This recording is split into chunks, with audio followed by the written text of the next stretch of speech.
In this video, we discuss debt financing. What type of debt financing available for companies? Regarding the providers of debt financing, there are three main long-term debt. The first is notes payable. Okay, so this is debt financing provided by the financial institutions, for example, commercial banks and credit unions. Okay. The next is bonds payable, which is the financing provided by bondholders or debt investors. Okay, the company can get capital from the capital market by selling their bond to these investors. The next is leases. Okay, either operating or capital lease, and it's also kind of debt financing. The providers are property owners, equipment dealers, and the finance companies. So next, how to account for the debt liability in the financial statements. The popular or most common way is use the present value of the cash interest and the principal. That's what we learn in the prerequisite financial accounting courses. For each long-term debt, especially for the note payable or bond payable, there will be a state interest rate, which will determine the cash interest. The next is effective interest rate. We also call it yield, yield to maturity, or rate of return.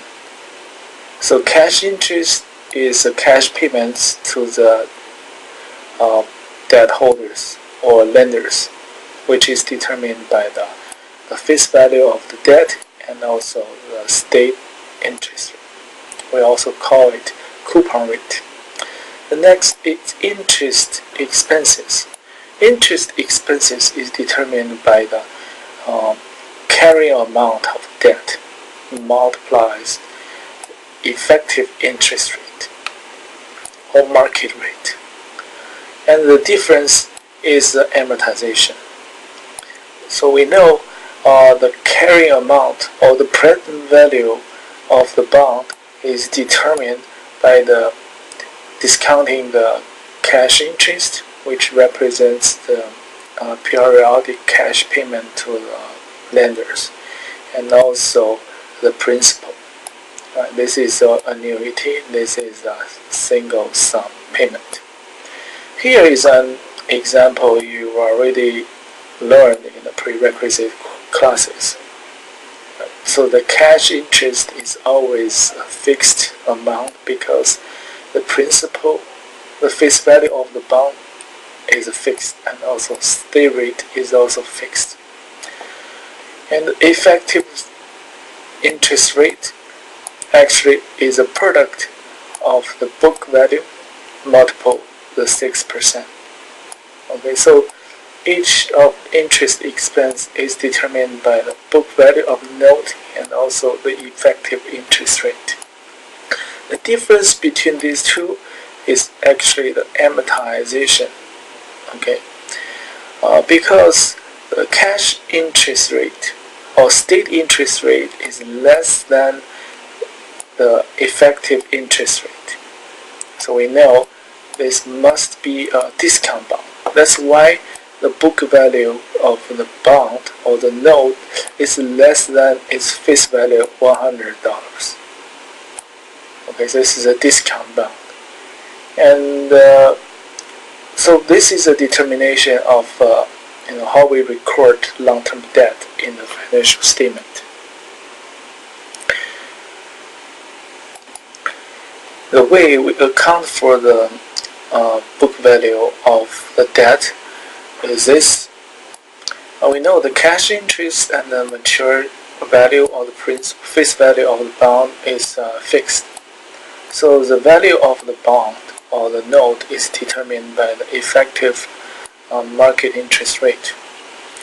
So one way is we assume the interest rate is also fixed. Okay, so we keep using the effective interest rate. We will first value this note or bond. But we know actually the market interest rate keep changing, right? So we should make adjustment to the I, which will finally affect the value of the bond or note. So for reporting companies, they can choose to report the amortized costs based on the historical effective interest rate. Because the interest rate keep changing, market required rate of return keep changing, so it will affect the value of amortized costs. So the company will disclose the difference between historical amortized cost and the amortized cost after using current market interest rate. Currently, FASB allows a company to use fair value to disclose their liabilities, especially the long-term notes and debt or long-term bond. So they should realize, or they should report the unrealized gain and losses. Okay, depends on a difference between fair value and amortized value in the income statement. Because the amortized value is determined by the historical market rate. So we also call the value as historical value. And fair value keep changing because current market interest rate keep changing. So it depends, whether fair value is greater or less than the historical value, the company will report unrealized gain and losses.